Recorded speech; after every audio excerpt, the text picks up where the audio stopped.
What if I told you that your hair and those used tea bags you throw away could make your garden explode with growth? Hair is full of nitrogen, while used tea bags are packed with tannins, nutrients, and organic matter. Together, they feed your soil naturally and help plants grow stronger, greener, and pest-free. Grab hair from your brush or after a haircut. This is your slow-release nitrogen source. After making tea, don't toss the bag. Let it cool and dry completely. Cut open the bag and empty the damp tea leaves.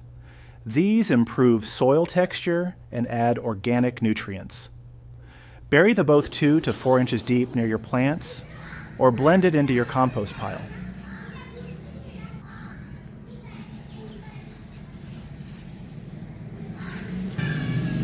Water lightly, and over time, the hair and tea will slowly break down, feeding your plants for weeks.